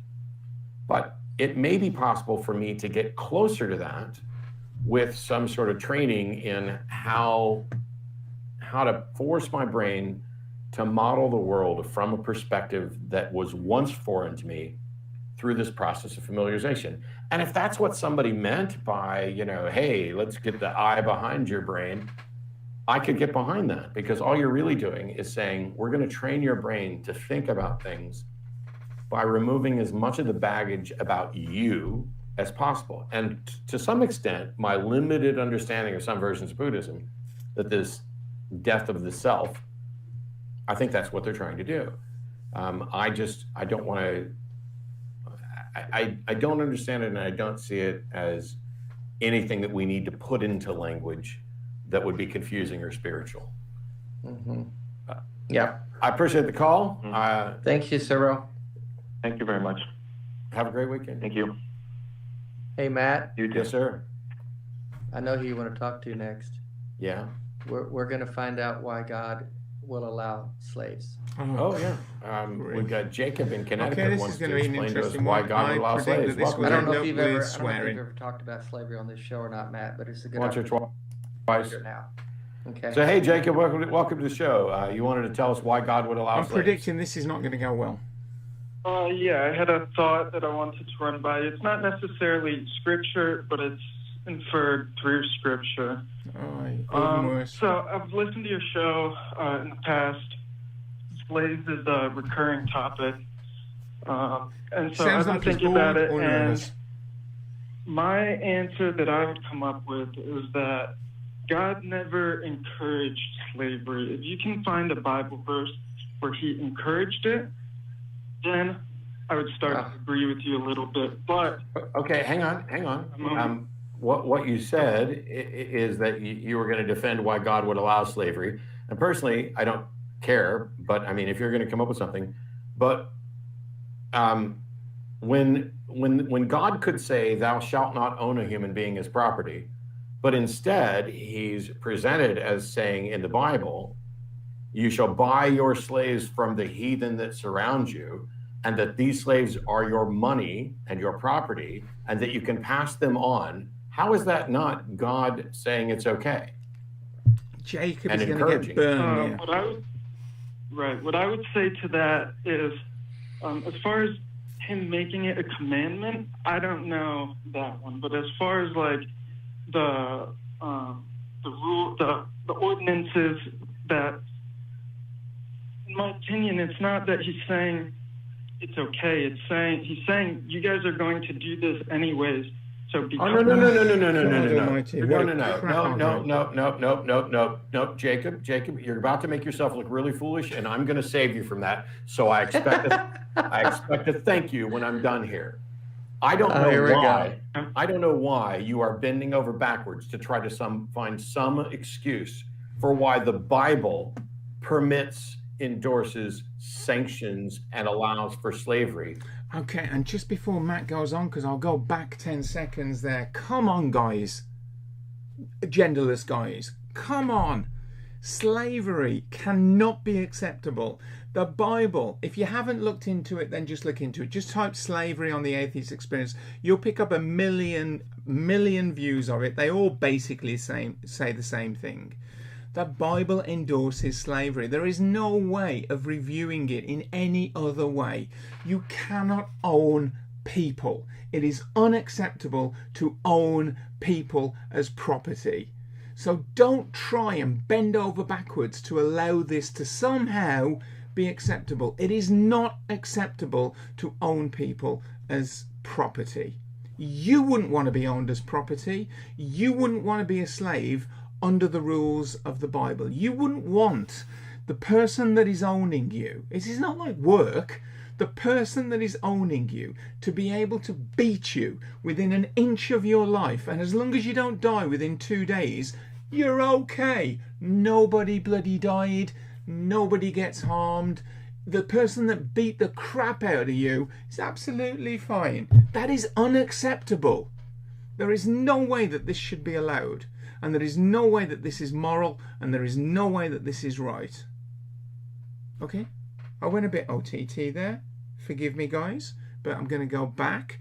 And I'm going to go back about 10-15 seconds, whatever a cursor key does, so that we don't miss any of this. Because Jacob, was it Jacob? Is about to get owned by this. And he needs to just shut up and go away on this particular issue. Because it is one of the big issues in the Bible that there is no response to other than making yourself look like a dick. Backwards to try to find some excuse for why the Bible permits, endorses, sanctions, and allows for slavery, but you're trying to do it. And what you're doing is you're saying, God said, hey, you guys are going to do this anyway, so I'm going to make some rules about slavery so that you're not complete assholes about it, so that you don't kill people. This is the ruler of the universe. Here's the problem. Is slavery, is owning another person immoral? Oh God, why shouldn't hesitate? Have to think about it. This is really fucking easy. I'm trying to help you out. Shouldn't have to think about it. Is it immoral to own people as property? Ownership? Physical ownership? Is it immoral to own people as... Why is this so fucking hard? Oh, come on. You don't need to define what you mean by ownership in this particular context. Come on. I told you he's going to get owned. Is it immoral to own people as... Why is this so fucking hard? Never mind, Jacob, shut up. Said this would end up in swearing. I'm going to still... No. Game on. You're muted. I have one. You are muted. I'm going to help you so that you don't look worse. That should have been one of the easiest questions. I don't think you can help him. If you can't answer that, Matt, I'm sorry. I know. So it's one of the easiest questions you can ask. Is it immoral to own people's property? But Jacob's position is that first of all, he can't answer that question. And now he wants to make excuses for why the Bible allows for slavery. And his excuse, which I've heard many, many, many times, is God thinks you're going to do it anyway, and so let's just soften it. Well, this is the same God that made it against his code to eat shellfish, to wear mixed fabrics. Is it Jacob? Your God gives more Jacob of a fuck about shrimp than it does about whether or not it's craziness. Craziness. You should be. He could have said, "Hey, you people are going to eat shrimp anyway, so let me tell you how to peel them." Yeah. You have to peel them this way and not that way. But he didn't do what that. The hell? Jacob, you have sacrificed your human decency on the altar of the Bible. It is absolutely embarrassing, and you should feel embarrassed that you could not speak up and say, this is immoral, and I have no reason, I have no understanding of why the Bible permits it. But instead, you specifically called into a show, broadcast to the entire world, to try to make up some post hoc, pull it out your ass excuse for why God allows for slavery. And when asked the simplest question, you could not say that slavery was immoral. You should feel bad about that, but here's your chance to correct it all. What do you have to say, Jacob? Come on, Jacob. Big time moment. I would say that you guys are doing a very We're damned? job of not. No, he didn't say that. No, I'm saying you guys are doing a good job of not carrying a civil conversation. But, Oh, God. Okay, that is like snatching.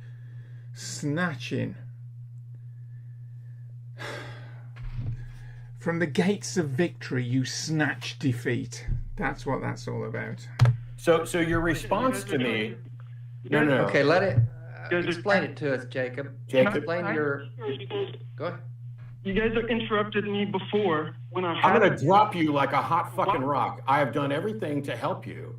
Jacob, what do you have to say for yourself? Why are you making excuses for gross immorality? You've been more rude to me than any other person I've ever heard. Yeah, Jacob, get over Correct, it. because you are refusing to acknowledge that slavery is immoral. You deserve someone to be rude to you so that it wakes you up and snaps you out of this haze you're in, where you feel like you have to make excuses for an ancient book. And I think what do you have to say for yourself, Jake? He's not getting civil conversation now. Don't say how rude I am. What do you have to say for how absolutely dehumanizing your view is?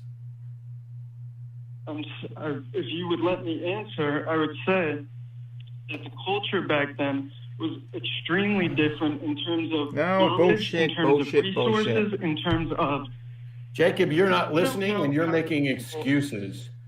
It doesn't matter whether the culture back there was different. You are making stupid excuses, I agree. And I'm done People trying to did save you. use Goodbye, religion sir. And do use religion to justify their own immoral views, and it is frustrating. How many I times have we agree heard with this you same thing? 100%. I hear it all the time. I'm reading this out It's there. the They culture, always seem and to God find knew they were gonna do it convenient things anyway. to pick Hey, and God was trying choose to to work them follow so toward as a better not culture, to but they were inconvenience still stuck in themselves. there. But it didn't stop people, like you said, from the 100% mixed fabrics correct. and from the shellfish and all the other Jacob, regulations. Yeah, the culture was eating You've got shrimp. the badge of being a dick. That's the thing. If you're going to try to make an embarrassing. excuse for God, you have to make sure that it applies Unacceptable. to multiple Stupid problems, attitude. not just one. And so there's two scenarios here. Either God did endorse slavery or didn't give a shit that they were owning each other and getting each other, or God If is you not don't know Dave there, Warner, and check God was him out not on the involved web. in that, I and don't know men how were you just buy his writing merch things because it's all of in their the own US, accord, and I think according there's to an their own issue of ideas and transport according to their own across culture. to the UK. Yeah. Choose one. But he Can't has be a both. particular at illness least, which you is know, I've terminal. done a couple of discussions People only with Ray have 2 Comfort, to and there are 5 people who years to hope that I live never do typically another one, with and I his don't plan to do illness. another one. So, But at least when Ray Comfort in was part, asked that's about why this I when he love him called so into the much, show, because he he's pointed not out that he doesn't bowing believe down. everything in the Bible. Shut up, Matt, while I talk. He's not bowing down. He's not accepting the illness as being, okay, I've only got maybe 5 years to live and then it's all over. So I'm just going to like shove my head in the sand and just do nothing and feel sorry for myself.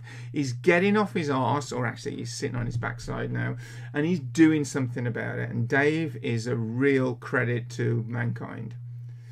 This is the kind of attitude that we need. Don't give in, don't accept shit, and fight injustice.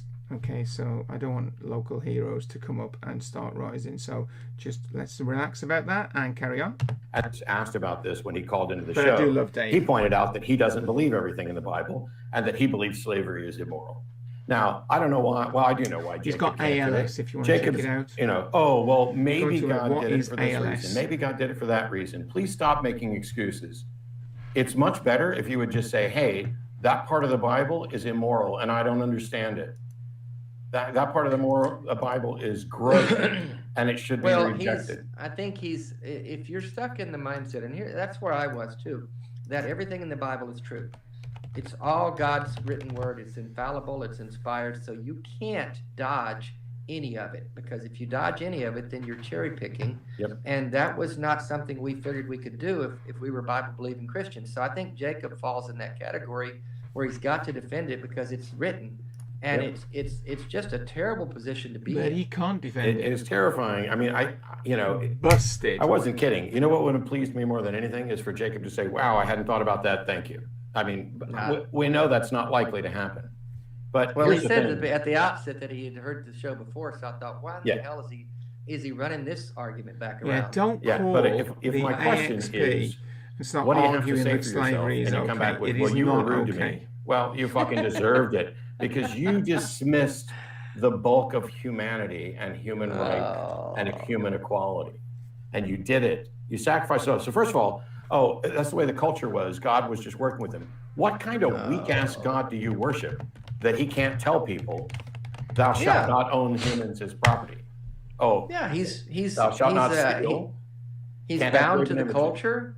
Yeah. That's the omnipotent God. He's bound. When you look at the whatever Ten Commandments, apart from that is some of them are kindergarten rubbish. theology. Oh my God! And this is what we get quite often compared with some of these Jacob, issues. if you're still watching, I'm embarrassed for you. Seriously. Yeah, even when I was a Christian, I would not have said anything as stupid as that.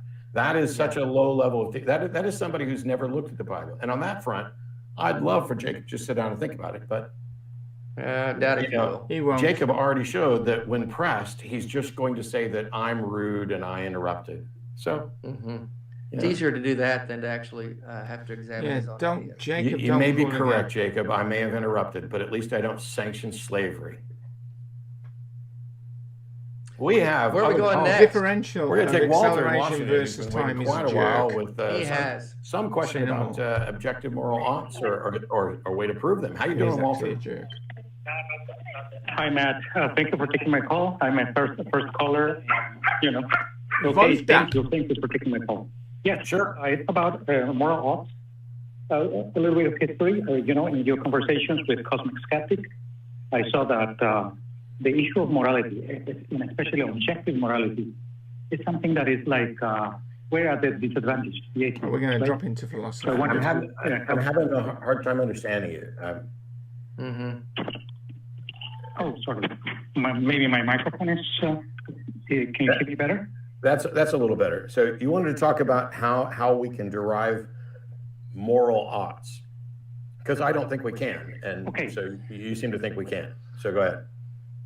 And you are correct. Yes, we cannot derive logically moral oughts, but we can. Okay, hang on. I have to ask you something then. Yes.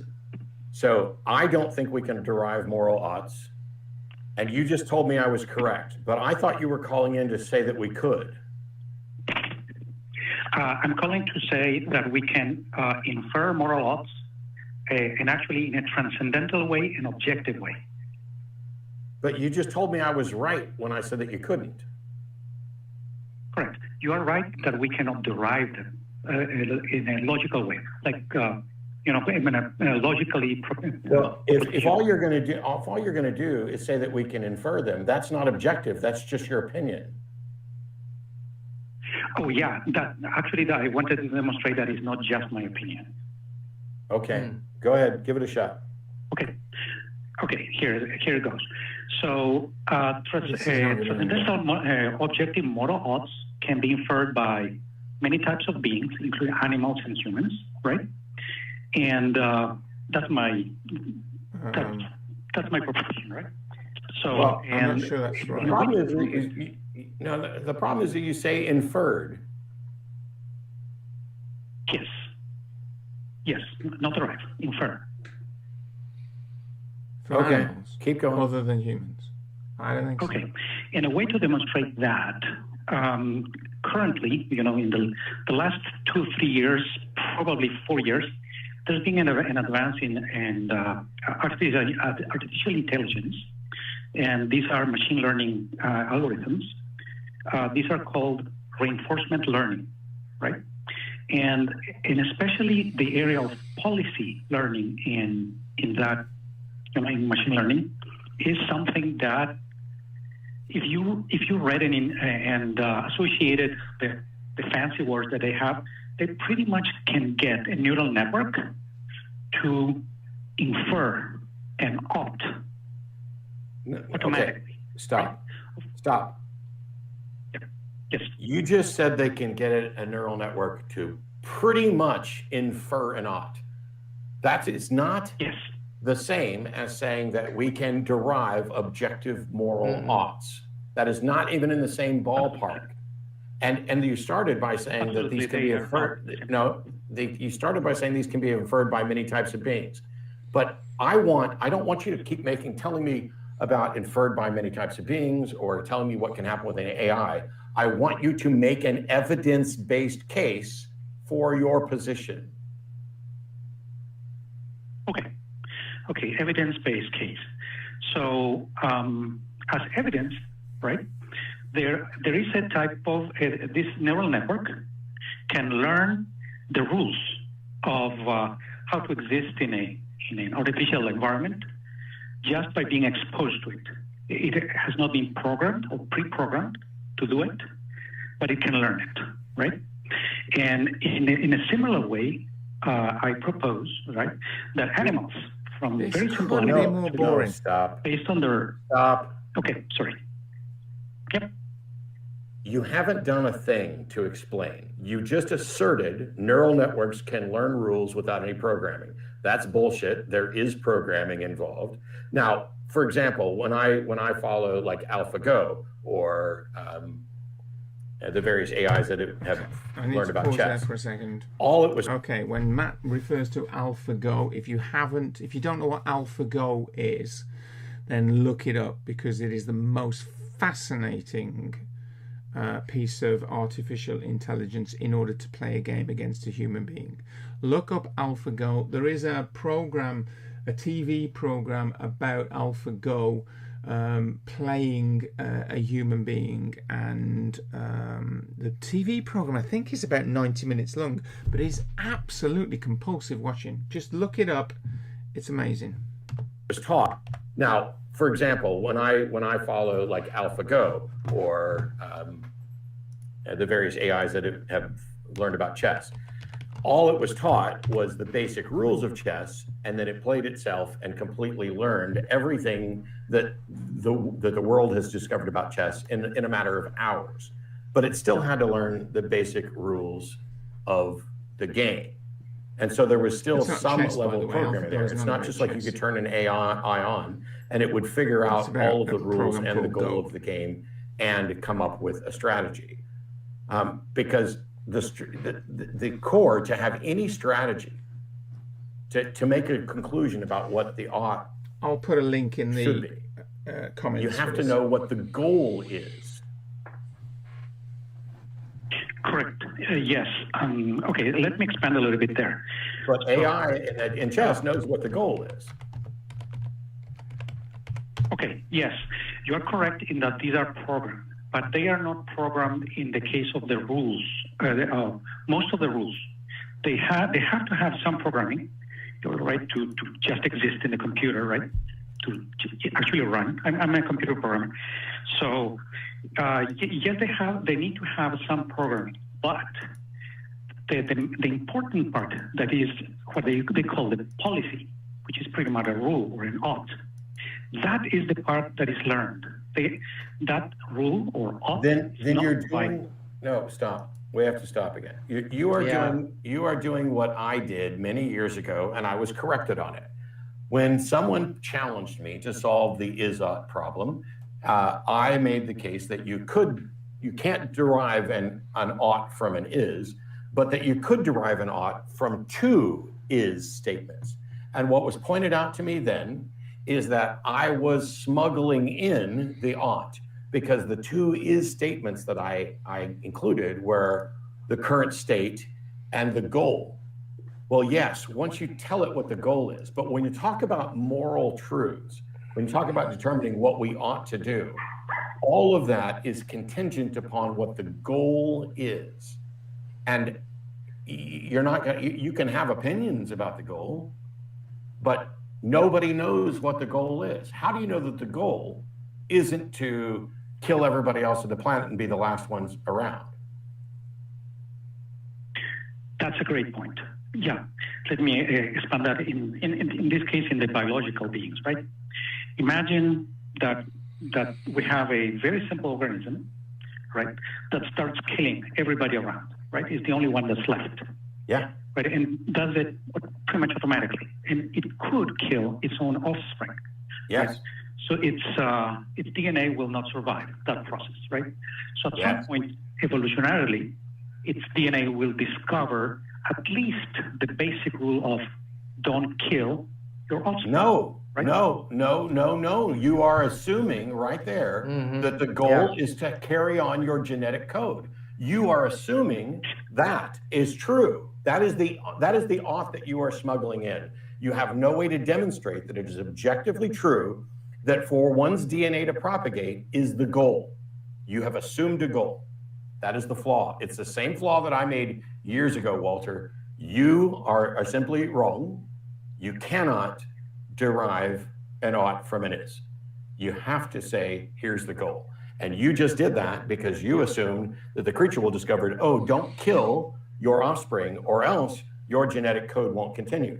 But that assumes the goal of having your genetic code continue. And that is not an objective, demonstrable fact that it should be a goal. I'm sorry, but you're not going to get there. Thanks, though. Okay. Yeah, just I understand that there's very little time.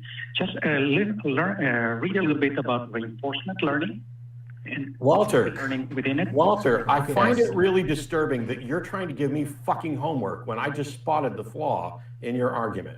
I don't need to read more about this. Go read more about the is-ought problem. Oh my! Thank you, Walter. And Walter, you're a great guy. You made the same mistake that I made many years ago, and it's a common mistake. Excuse me. You can derive acts do care is to all. Yeah, but you back up historical evidence. But I am curious about God's reasons for saying, "Why did you look at this hiddenness?" Atheist and a Christian. Sorry, I'm trying to That's find one of out. my biggest issues with God. Well, in that case, welcome Kenny in Oklahoma, who wants to give God's reasons for being hidden, and that's what Dave wants to talk about. So welcome, Kenny. Thank you. Okay, this is not going to go well. Hi, Dave. Appreciate you a Hi, lot. Kenny. I'm sorry for the trials that you're under, or trial that you're under now with your health and everything, and very Thank you. sympathetic towards that. And Thank you. I'm a theist and a Christian, and one of the things that God is, he's constantly helping me out with is that when I have a personal doubt or someone has a question that challenges me and things happen in my life and I want to know what's going on, God usually directs me towards a book. And I was really looking at this hiddenness of God aspect, and the academic gentleman, don't remember his name, very long last name with an S, that came up with this argument and published it, and everyone made a big deal out of it. And it seemed to really bother people.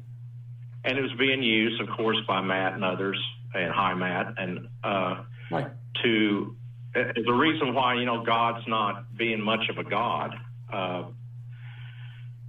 And so I ran across this book by Richard Elliott Freeman called The Hidden Face of God. It used to be entitled The Disappearance of God, because when the phrase in the Hebrew, my God, why hast thou forsaken me, is stated, it's actually saying, why did you disappear? You were here a moment ago, now you're not with me when I need you the most, kind of a deal. That was the implication of the whole thing. Mm-hmm. So the way that I look at all this is that sometimes, like Elijah was prepared for Jezebel to be pursuing him and come after him, everything, he wanted to hear from God, and he got a still small voice. But that's a Hebrew idiom that the wind just blew by. God didn't speak to him. God wasn't in the still small voice. He didn't get reassurance from God. And the reason he didn't and was left alone is because God had already prepared him at the sacrifice that he just did miraculously, calling down fire that licked up everything at the altar and melted everything at the altar, even after it was doused with water. So he had that miracle as his foundation to face Jezebel, who he was terrified of, and ran away. Can you just refer into the Bible as being Kenny, I don't understand. Yeah. I don't understand how this settles the issue of God's hiddenness. You can talk about what. No, hang on. Just hang listen, on, Kenny, for God's sake. You can talk about what you think God did for Elijah. I don't have any evidence that there is a God. I don't have any evidence that this story about Elijah is true, or that Elijah ever experienced a witness or a miracle or any of those things. But you're reading all of the book and just taking it at face value. So for you, divine hiddenness isn't a big deal. Just like for you, I would imagine that original sin and things aren't a big deal, in the sense of a problem for human beings. So what I'm wondering is this. My argument, or when we're talking about this, when we look at Schellenberg's original argument, that's the name you're thinking of for divine hiddenness. Thank you very much. Yeah, I had to. Sorry, my blood glucose just went through the ceiling, and so I wanted to check it real quick. No, I'm absolutely fine. It beeps on my monitor. So the issue of God's hiddenness has nothing to do with an individual who was prepared otherwise. It is God's hiddenness from everyone and everything all the time. Why isn't God? Why did you have to call in, Kenny? Why can't God call in? And you said early in the call that when you have issues, God seems to direct you to a book. I would love for you to explain how you know that God has directed you to anything, let alone a book.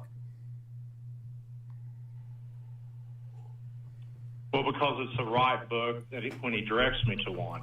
How do you know he directed you to it? The fact that you found a book and it was right doesn't mean that a God directed you to anything. That's what you have to prove. If you're going to say God directs you to a book, you have to show us how you know that he did it. I'll just be one moment. Well, I'm well aware of the hiddenness of God issue being as universal as you're talking about. My point that I was about to conclude with, before you ask your question, is simply that it's God hides himself purposely, and it's in the Bible, and there's reasons why he does it. And so it's not a big mystery that he hides himself. It's how he works. So what you're saying, Kenny, is you're not going to answer my questions. That's what you're saying. No, I'll answer your question. Okay. 4 questions. Okay, you had one question. Let's see, what was it? How do you know? Why doesn't God show up? How did you know that it's God that directed you to a book? Right. Okay, let's answer that one. Because I asked God, I need a book because I don't know. And this started in OBU when I had an atheist roommate that was our high school chess champion. I couldn't answer all his questions of Christianity. And Kenny, so God showed me a book.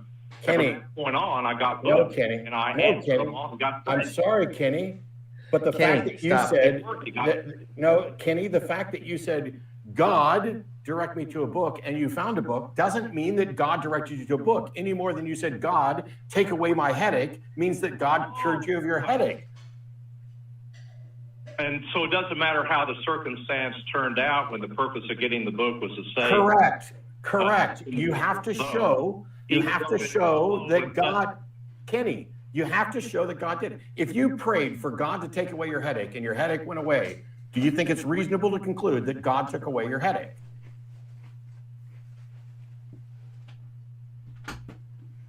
Not necessarily, no. Correct. And the same thing must be true for you asking for a book, right?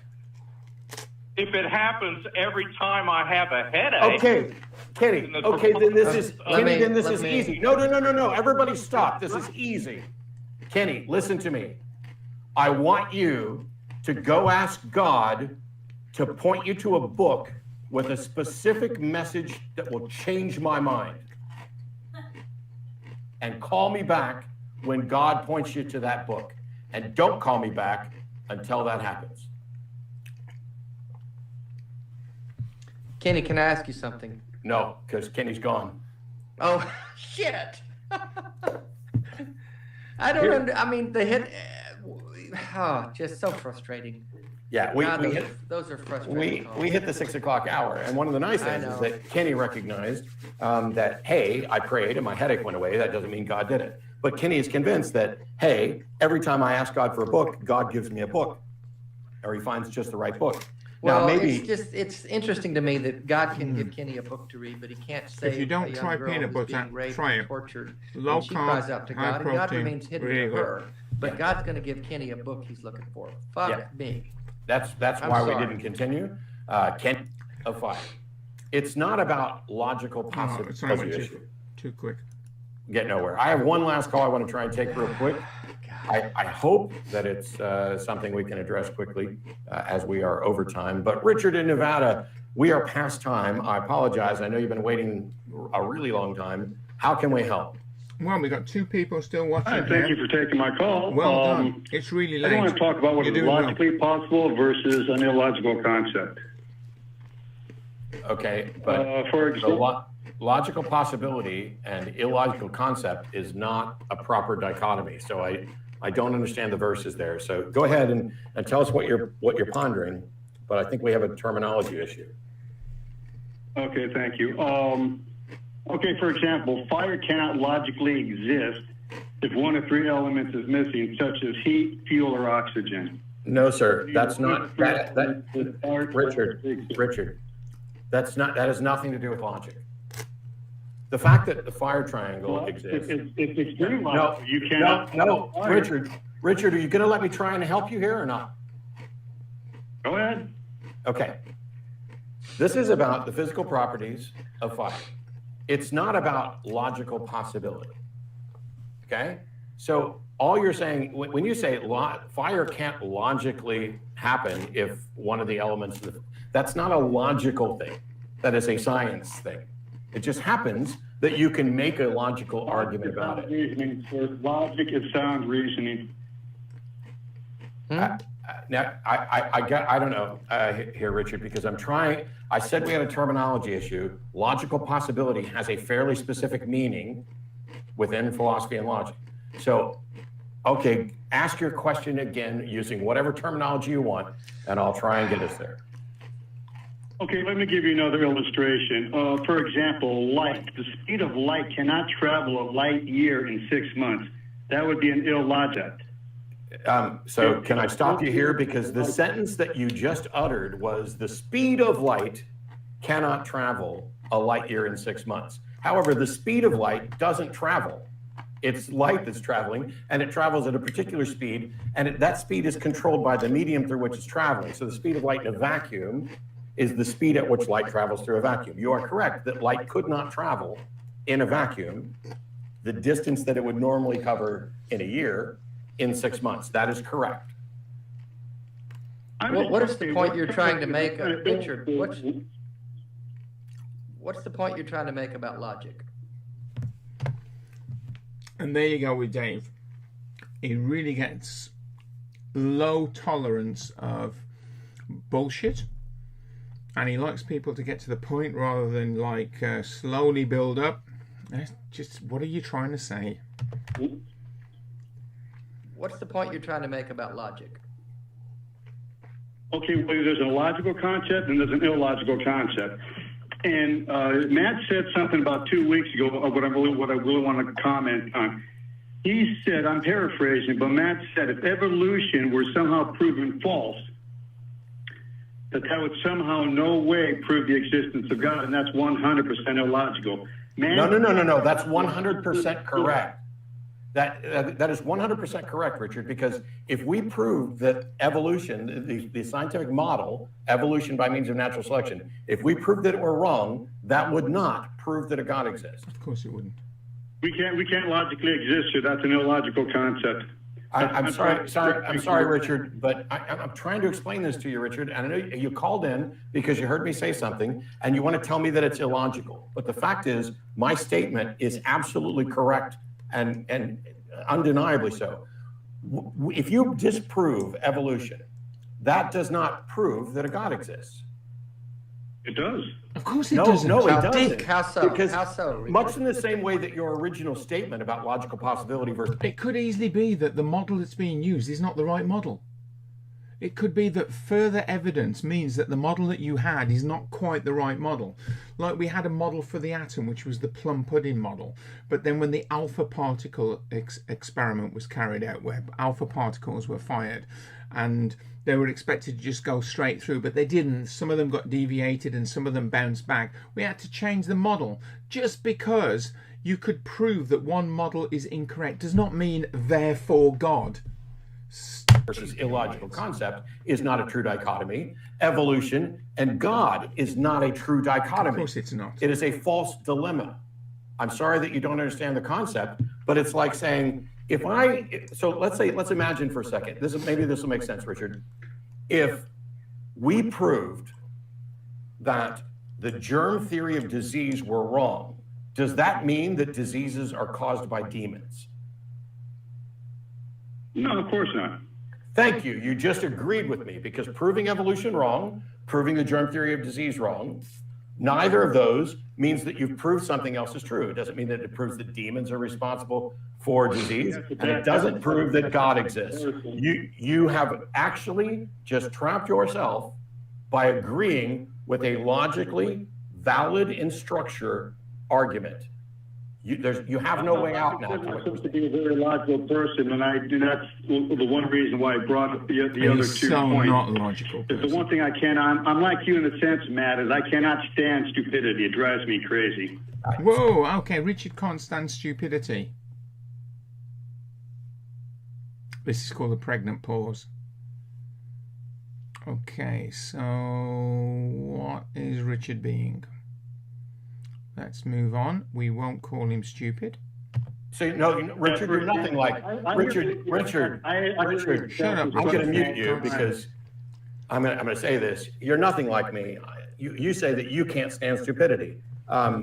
What I can't stand is willful ignorance. Stupidity can be fixed. That's what education is. I spent the bulk of my life sitting here educating people. I just educated you on what a valid and sound argument is by showing you that in the abstract you agree with the structure that you denied in a different place.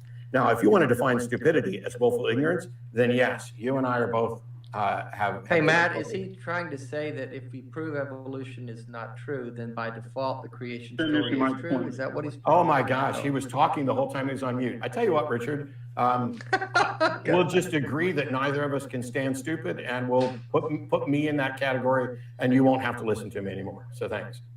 Okay. Bye, Richard. Hey, he said okay.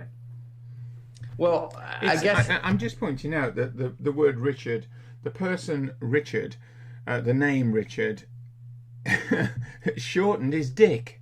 I'm assuming that he was saying that if evolution is proven false, then by default the creation story is absolutely true. The absence of one thing. He's saying there are only two options. I'm saying this so that anybody watching this and not looking at the chat will get the point. I just can't believe that the absence of one thing is in no way proof of the presence of something else. I mean, another 100% correct statement. If I found out the man that clearly this person here, everybody look, should be doing philosophy next year.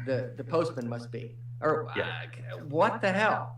If we prove the butler didn't do it, then clearly it was the maid. And surely physics and maths. He doesn't understand what a true dichotomy is. I'm glad you cut him off. Yeah, and so it's either evolution or not evolution. And out here with all the things that are not evolution, one of the potentials is God, but also it's possible for evolution to be true and for some God to exist that used or worked through evolution as well. So he's wrong. Like, there's this really great concept that I'm going to kind everyone of should know shoot about. forward It's here called because I fractal think the wrongness. program is essentially finished. And that means your idea is wrong physics, at actually, every with some maths, conceivable surely with some resolution. maths. Like zooming in on a Mandelbrot set every time you if look we're at what worried he about says, maths, so he's we're wrong. worried that maths is not going Clearly, well, then I you know need to work with that me and Genesis I'll make talks maths about stronger the for Tigris you. and Euphrates. What my pastor told me, which is that it was removed from the earth to keep men from getting to it. I'm going to pause and this now. my response I'm to going that to move was, forward. if it's and somewhere the we reason can't I'm get going to to, move why forward does is it need to be because we guarded by can't a finish flaming now. sword? And let me pause them for a second.